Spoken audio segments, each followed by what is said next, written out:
right. Hello, everybody. Let's go ahead and take a look at the work that we have for today. And then we're going to jump into Unity. I got Unity open here in the background so we can look at lighting and prefabs I think Salvo had requested. So here we are in the third to final meeting. All right, so next week, Monday, Friday, that's it for the entire quarter. So everything that you want us to see needs to be due on Friday. If you turn in Monday, that's wonderful. We'll take a look at it and discuss it and everything like that normally. But Friday will be our last meeting. Okay, let's take a look at Eli. Substance designer work, that's cool. Okay, so we got some plants. Some cool purplish kind of plants here. Nice. Look a little bit alien or almost like they belong in a fish tank or something.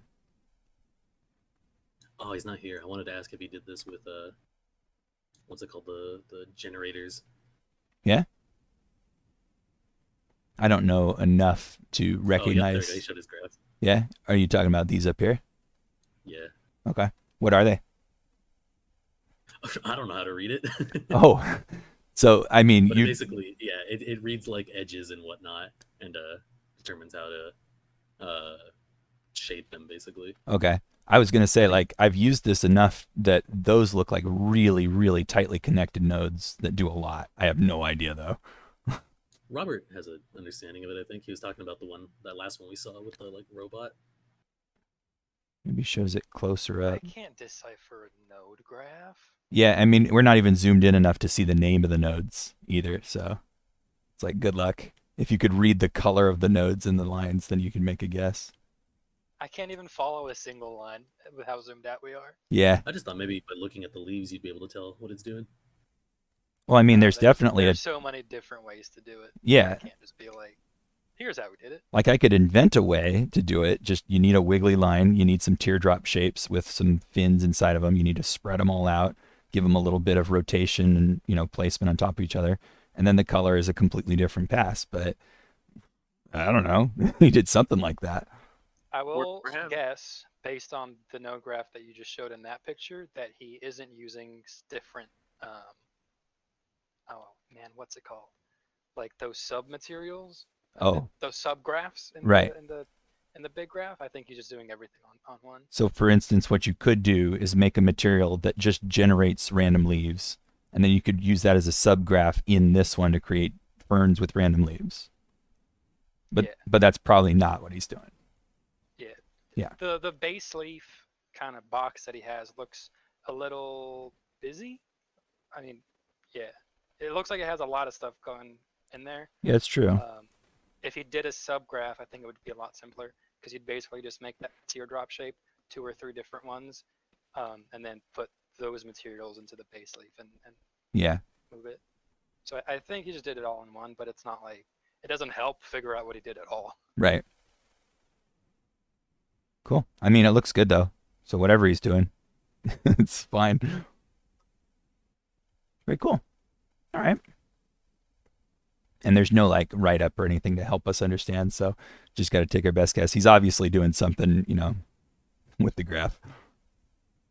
But yeah, these ones are the weird ones to me. These big red ones that have like every single node connected in 3 columns, 4 or 5 columns.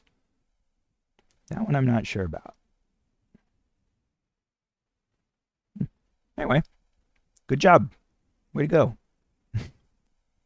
Let's take a look at the, we're getting ones popping up as I'm looking. So we got Kayla. Okay.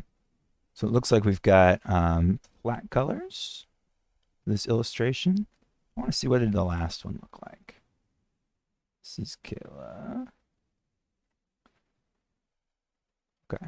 So I want to see the difference. So everything appears to now be tinted. And there's like some glowy kind of shading every now and then. I can't be entirely sure. Do you guys see shadows in this? On the main guy, on his hair. So that. Anywhere else? Because I don't really. Yeah, I think that part looks like it's in progress. Under the books and the shelf in the very back. Way back here?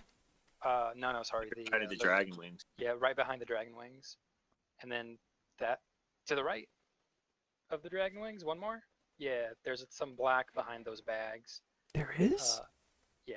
Yeah, there. Oh, spot then- black? You mean like in the Yeah, inking? yeah. So the inking she's not responsible for. Someone else did that. I mean in the Gotcha, color. okay. Yeah. Gotcha. Um, No, I only see the hair. because last time when I looked at the other illustration she did, she said like, well, I've already shaded it. And I was like, where? I couldn't find it. And so I'm wondering if I'm doing that again here. I think that if the idea from last time was that we apply a sort of global color over everything to unify it, we might have gone far too intense with it. It's okay to have different localized colors and then apply this kind of purple blue over it in a light way that just tints those colors. But I'm not sure if a completely different reimagining of the scene is what you wanted or not. If it were me, I think I would apply the blue purple as a lighter shade over all of these different colors to kind of unify them, but not to destroy their local color. I'm still not really seeing light source or shaded side. And so if this is a painted scene that is supposed to have a light source, it's not strong enough. We got to start seeing more. The lit side and the shadow side should definitely be easy to determine at the very least. All right. And she's Well, not there's in like chat 3 right light now. sources in that image, though. There's like Was the there? top light where the sun comes in. There's like top light, Whoops, wrong you one. know, and then there's the 2 blue lamps. So there should be lighting coming in from the top back left. Yeah. That whole upper thing should be lit on the top of his head, and then the lamp upper left and then the lamp upper right. Those should be emanating light as well. Yeah, Downwards. potentially. So, yeah. Potentially. Also, this thing could be a light source. Also, this one could be a light source. Possibly, yeah. And there could be light sources behind the camera where we can't see. But I'm just talking What do you about think- what I What see. do you think the best or the most intense light source in this image would be from? Like, if you were to instantly look, your eye would think light is coming from here, period. If it's daytime, 100% the skylight. So you'd be like, light from the top. Yeah. If it's anything other than daytime, then probably the lanterns closest to the character, with the ones further away being dimmer so that they don't flood the room. But yeah, if you've ever got the light source of like an open window, the sky, or the sun, they are so powerfully illuminated that they almost always trump anything else. Absolutely. Absolutely. But for mood in this scene, like you could, imagine if this scene was at night or sunset or such that the sun is behind a cloud or something. For mood, it looks like he's working diligently on something that's a little bit intimate and quiet. I'd try to put him in a pool of light with darker shades around the rest of the room. It might be nice to have light shafts arcing through the room that are being cast. That'd be cool. But it's sort of, up to your interpretation. Definitely he wouldn't be backlit because there's nothing behind him whatsoever that could be lighting the scene. It would be kind of boring to front light him because it would be like a flash bulb went off and would look too flat. I would probably try to balance between the sky and the 3 local light or 4 local light sources, but they're all spread around him so evenly that it would flatten things out if you treated them equally. So I'd probably pick the 2 closest to him and just leave those hanging ones as sort of ambient, like lighting up the books and the lizard and stuff like that. Yeah, and since those are blue lights, whatever those are lighting is going to have blue tint on it. So Yeah, that's another thing. It's like if the sky is blue, right now it's purple, so it's a little bit different. But if the sky is bluish and the lanterns are bluish, all you've got is blue light everywhere. So it's going to end up feeling like it's underwater or it's like monochrome. So I probably would have picked something orange or warm for at least 1 or 2 of these lights. I think the hanging ones being blue is fine. But then maybe they're not so much a light source as just sort of like a foggy kind of material inside that can glow a little bit, I would want to kind of have two different colors of light. Lime green and blue would mix pretty well. You know, red and blue would mix pretty well. Anything like that. All right, very good. So we did take a look at this last time. So let's see what we got here. So this is Jesse's. Okay, it's another one. Download it. Now we did this one last time as well, didn't we? This was, I'm forgetting what it was, but I know that we played it. I'm gonna download it. Asteroids. Yeah. Well, it says Asterdos. Maybe it's supposed to be asteroid. Oh, there's one right here I didn't see. That's Salvos.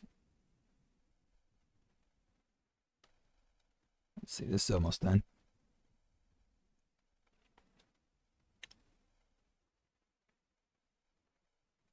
Come on, you can do it.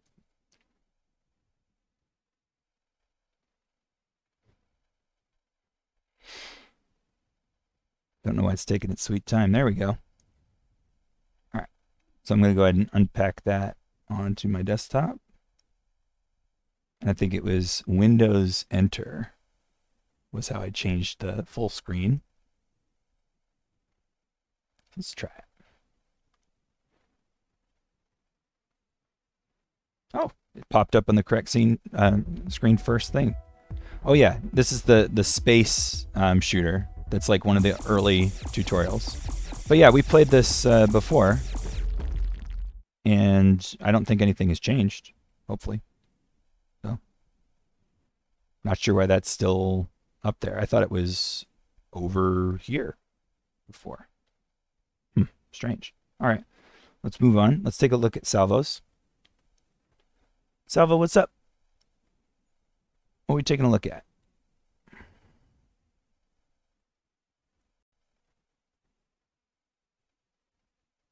Neat. Let's let the textures load. Here it is. There it is. Yeah. Very cool. Dented, scarred metal. Very good. Some bullet holes and stuff like that. Lots of bullet holes. Woo! Got them all over the place here. Might be a little evenly distributed. It sort of looks like they ran through kind of a mesh net of bullets. You might want to group them in certain places and make it more sparse in others.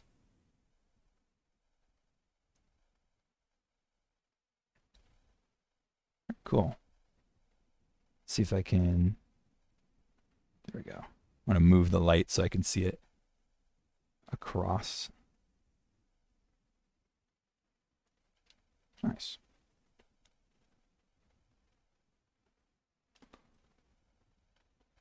No bullet holes in the front. It kind of makes sense that you should have them in both the front and the back predominantly, because when this thing is charging towards an obstacle, they'd be shooting at it. When the thing is fleeing from, you know, something, then they'd be shooting at it. And then on the sides, you'd get glancing blows. So you'd get dug-in trenchers.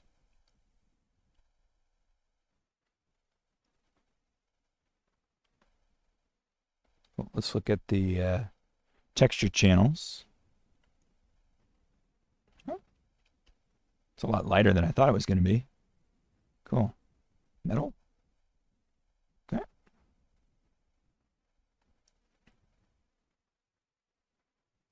There we go. Normal map. That's pretty decent. So it is kind of stretching here, but it ends up sort of looking like welds. So it's not really ruining it or anything, but it definitely is a little strange to have all these stretches around all these edges.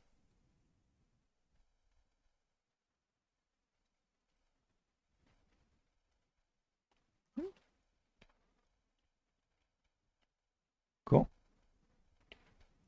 Let's look at map cap and surface. That usually, there we go. All right, man. Let's see. Does he have an interpreter right now? Because I know we were talking about having a sub.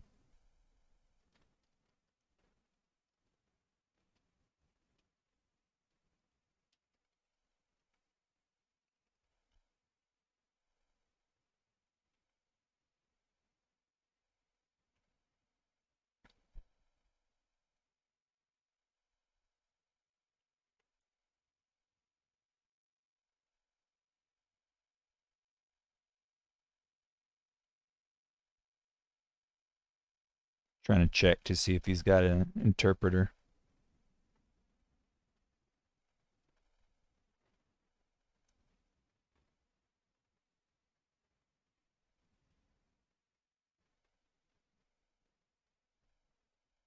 Had problem with Zoom. Try to reconnect it. Okay.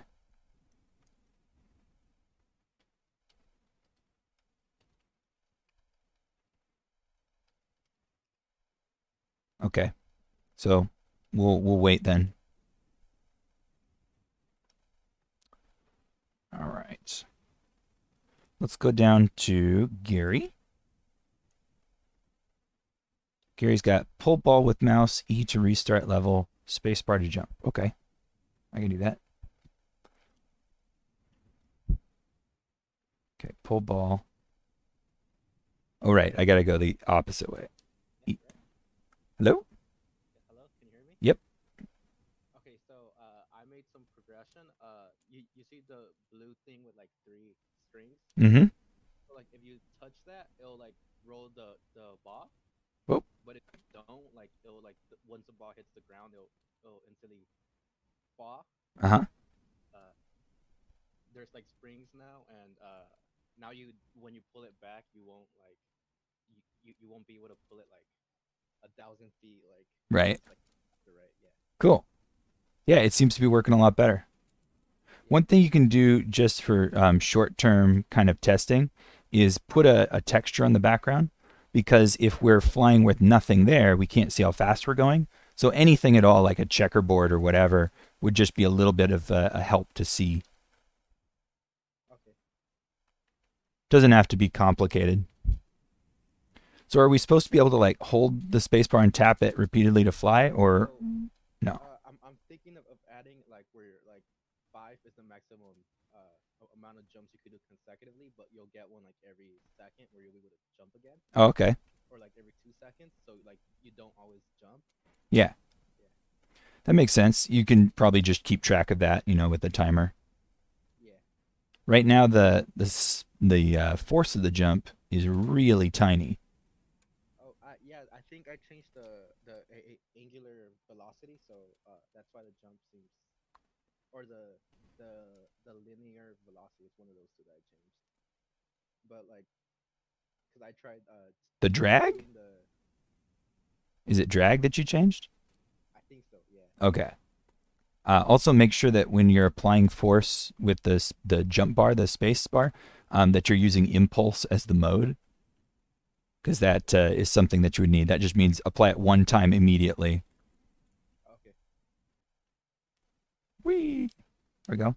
And like for next week, I'm gonna have some particle effects and art, Mm-hmm. so it could look like more polished. And Okay. Yeah. Cool. Yeah, I mean, it's coming together. It's definitely working properly. Just some tuning and stuff. All right, very good. Thank you. Thank you. Boink. There we go. Wow, I really stop hard when I hit the ground there. All right. All right, Salvo, you got your interpreter now?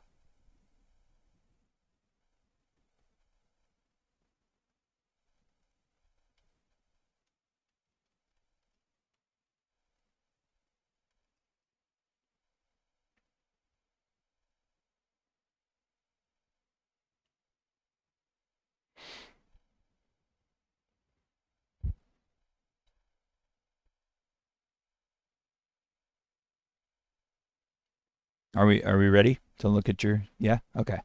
So what I was mentioning, let's go back to the final render, the full final render, was that the normal maps in particular are stretching kind of like along all these seams here. It ends up looking like weld points, so it's not like ruining it or anything, but it's definitely strange. So probably when you were unwrapping this, those things were sort of ignored. So watch out for that. Let's go to matte cap and surface. Yeah, it was that intentional.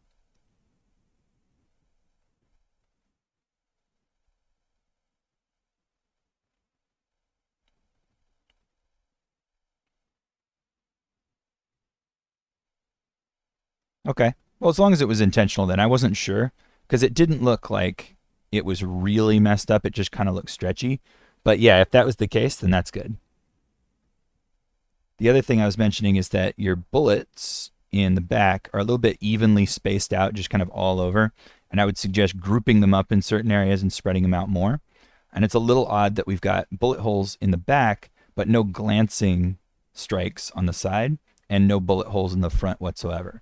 So for the storytelling of this, it looks like an assault vehicle to me. And if you're going towards someplace that you're assaulting, they definitely be shooting at it as it approaches and as it leaves, but you don't want to neglect one entire side of it.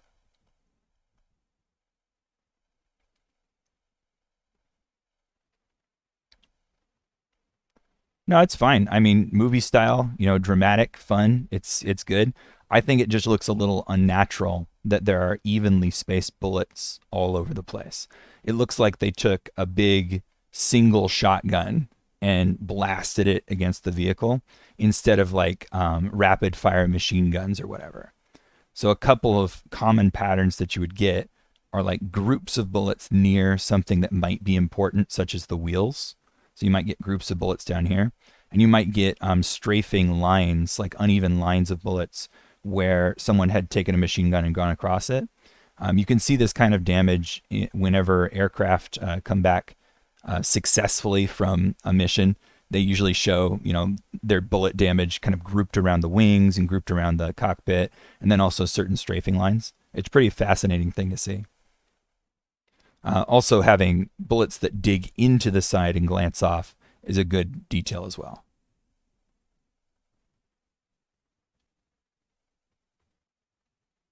Cool. Wireframe looks pretty good.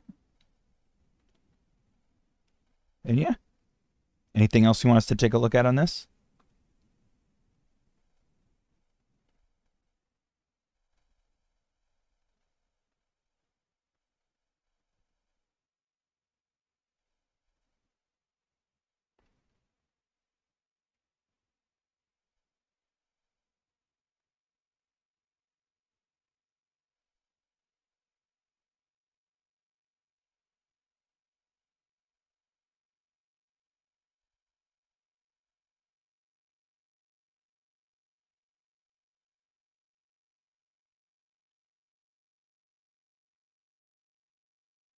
Headlight and sunlight.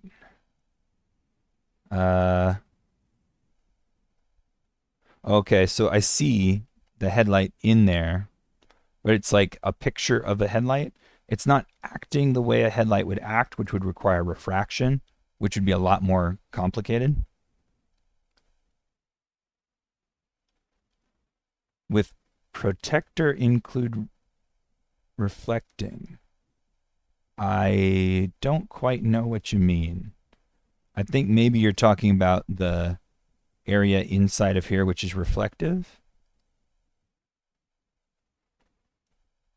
I think that would have to be pretty high specularity. It looks like it's the same as the rest of it. Let me see, metalness, roughness. So at least the specular should be white in there, so that it's reflecting a lot hotter, being that it's glass or chrome.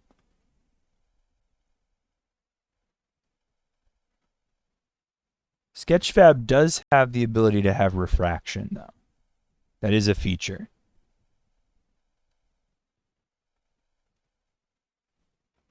So it can have reflected maps. It can have refraction. I haven't really played around with it myself, but there are a couple of demos that they had that were looking really cool. Specular is the highlight. It's the little shiny dot that you get when you have a light reflect off of something. So it would be this white area. So the whiter the color in the specular map, the more it will reflect from that light, and the darker the less. So right now what you have is a sort of medium gray over the entire vehicle except for these lighter bits. So this part should be shinier than this part right now by just a little bit.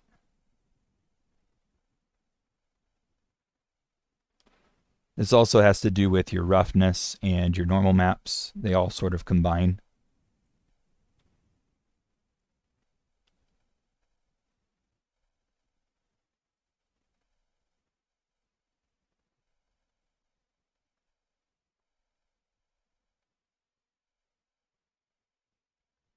Sometimes you don't use one or the other. So if you're using specular, sometimes you ignore metalness and roughness. Sometimes if you're using metalness and roughness, you ignore specular. Yeah, but what you were asking about was the headlights.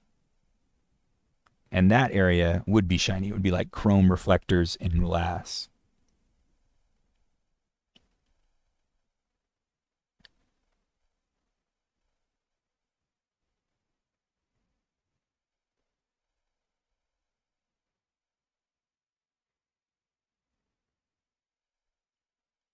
Okay.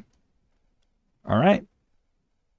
Thank you. Let's keep looking at other people's stuff, and then we'll get into the Unity stuff. I think we've got Matt.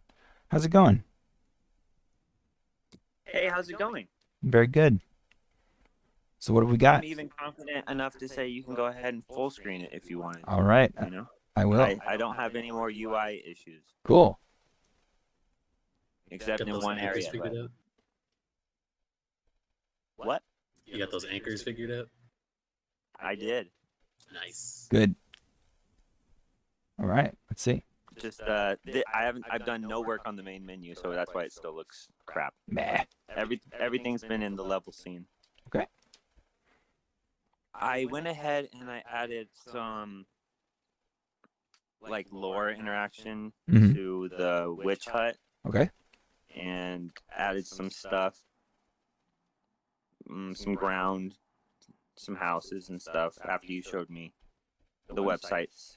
Cool. So I downloaded some like just assets and stuff. Awesome. After you talk to the squirrel, it's gonna be like you're gonna be like, oh, I gotta go get the potion, but the potion's not gonna be there. I moved it. Okay.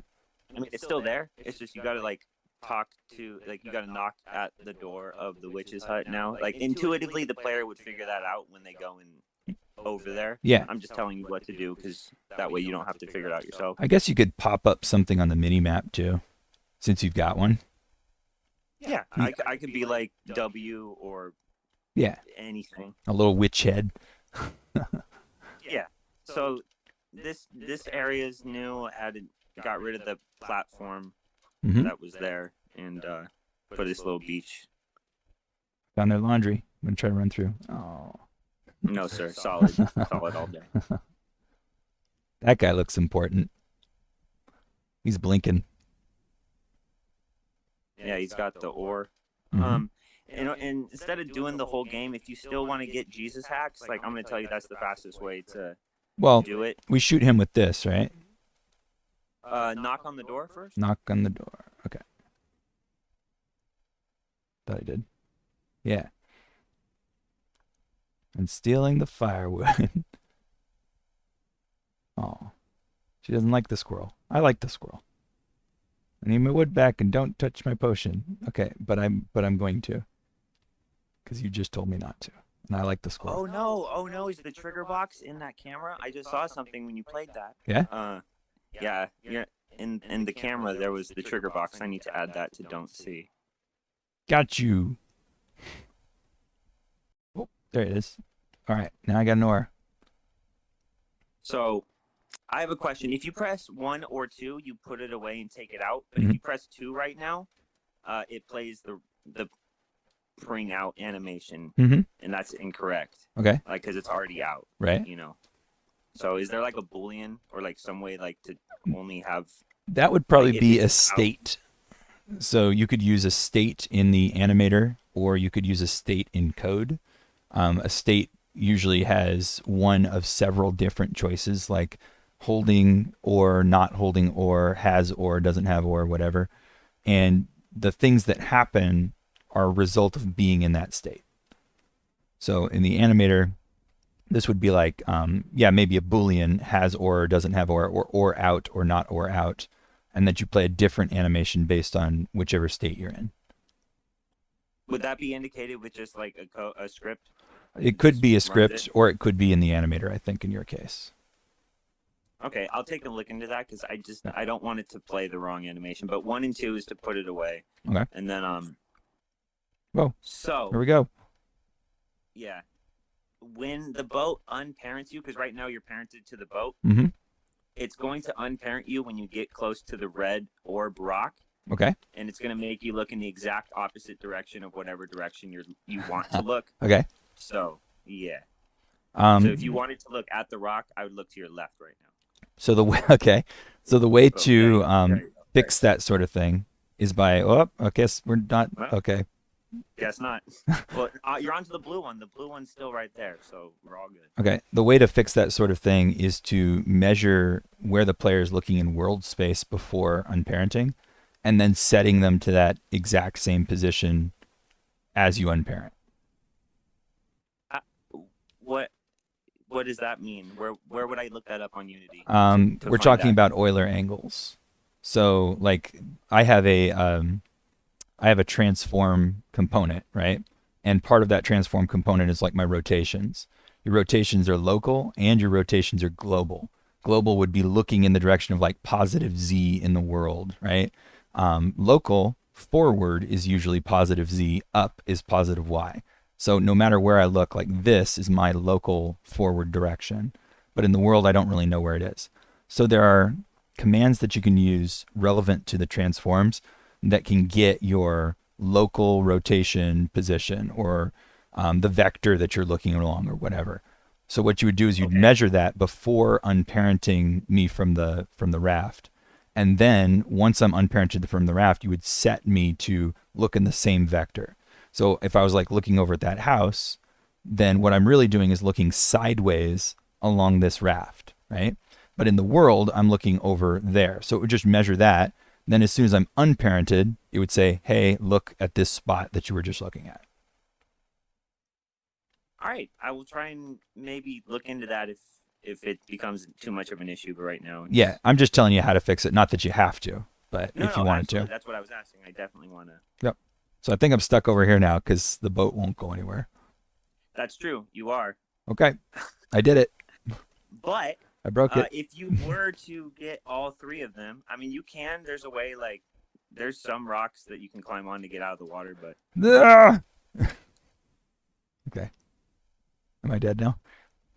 Yeah, I think this is the fastest way. Like, if you did want to demonstrate... essentially, if you collect the 3 orbs and go talk to the squirrel, he says, congratulations, he opens that chest that you looked at right when you spawned in at the level. Yeah. And then, like, that's essentially your win condition. Okay. And so the everything works now. That's a brand new mini map. I'm not using the old mini map that I was. I scrapped that whole thing, that whole camera, everything. That's a new render texture. I just redid everything. Cool. Everything works now with the UI elements. Yep.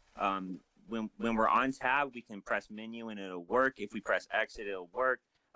Those left and right ones don't have functionality yet. Yeah. I didn't give them functionality yet. Sure. But essentially, buttons do work now. As to last time, they did not. Cool. So that's great. Looks good. Yep. And then so my next goal, like by the time that I give you this and I feel satisfied that everything's complete, what I'm going to do is solidify the methodology of getting all 3 of those without having to, like, quote unquote break the game. Yeah. Essentially. Secondarily, I'm going to add a little bit more beautification. Mm-hmm. And third, I'm going to fix any small errors I see along the way during that testing. But essentially, this is almost the final of what I'm going to turn in. Okay. Seems good to me. Fantastic. Very excellent. Thank you so much. Thank you. All right. Very good. All right. Was there anyone else's work that we had to look at before I go into Unity? Let's see.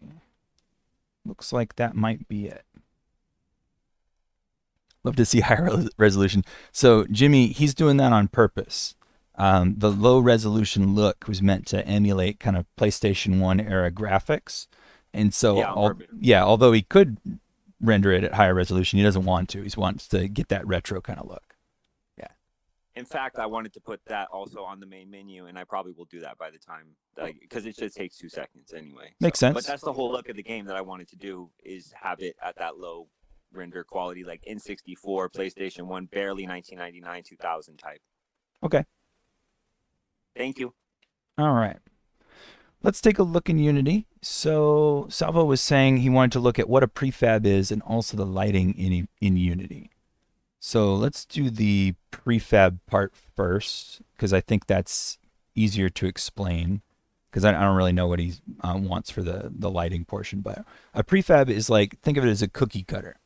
It is a master copy of something that you might want to duplicate around your world.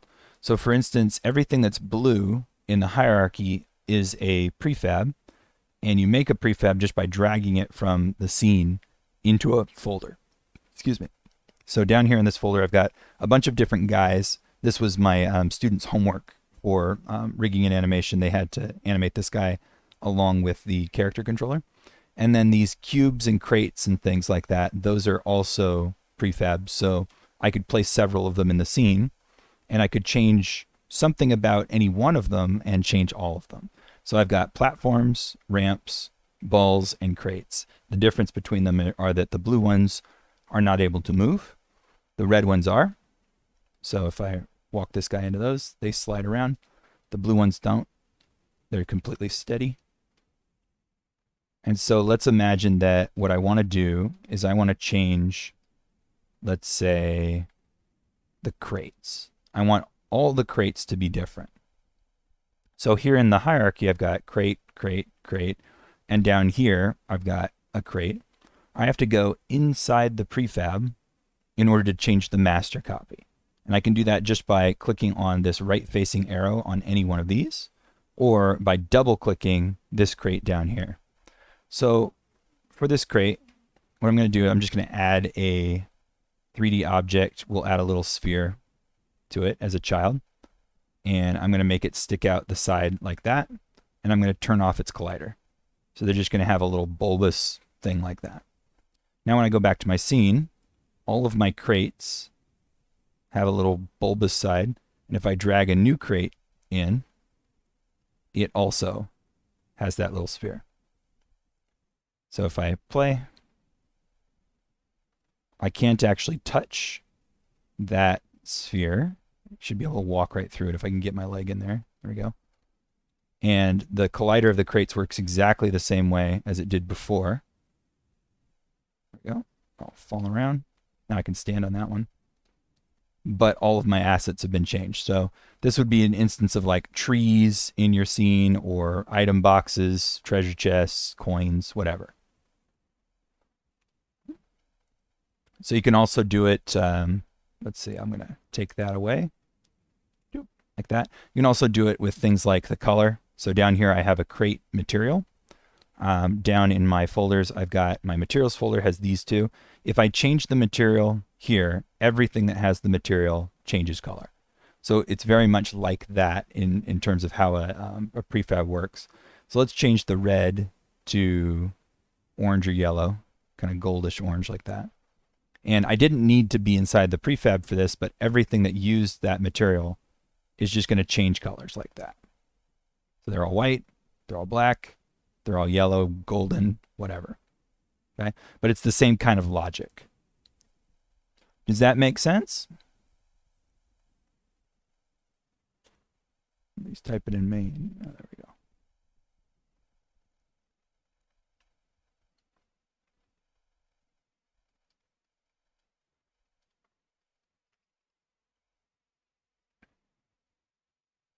See if Salvo heard.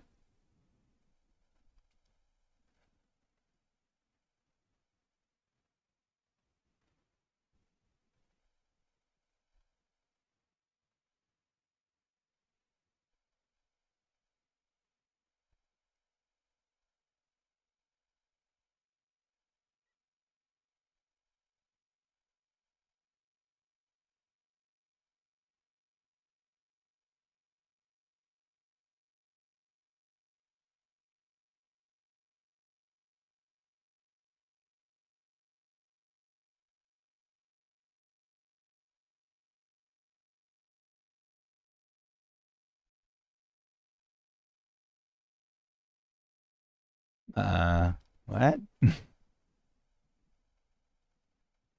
Huh? I'm like, what is he typing there? Okay, I think Salvo wants to leave. Okay, sorry. Bye. Not sure what the problem is really.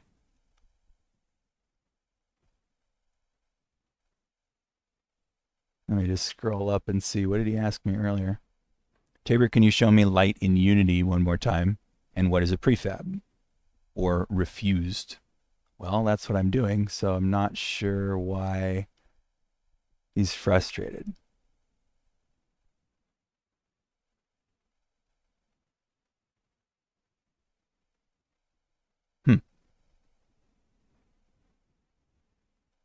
Don't know.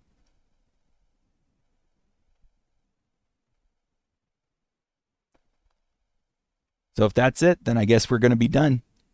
Unless anybody would like to ask questions about either Unity or Maya or our schedule, what have you. How are you doing? I'm doing fine. I'm kind of looking forward to the quarter being over and getting to teach in the classroom again. Yeah, same. Yeah. It's a lot Oh, yeah, easier. I think my fall registration's next week, but did you Nice. ever find out if you're doing the anatomy class again? That was already a request of me, so probably yeah. But I haven't received that schedule yet. Oh, okay, cool. Yeah, I think it's like once every month they have a window in which they can approve new schedule listings, and we're not in that slot yet. I can post up Okay, an so- announcement on the server though, like when it comes through, because I'm not going to delete the server or anything. It's going to be up all summer. All right, you guys. I heard there might be an issue with registration today Mm-hmm. or some other time this week. I'm not sure. I got a message from someone from Stones. Oh, you But did? it might be fixed. Okay. Oh, maybe just like as they're bringing it back online for everyone to kind of like storm it, then it's going to like bog down and break. Possibly. Let me Okay. check so then I can be specific. Okay. That does tend to happen. Yeah, so there looks like there might be an outage from 6 p.m. Through 12 p.m. on June 5th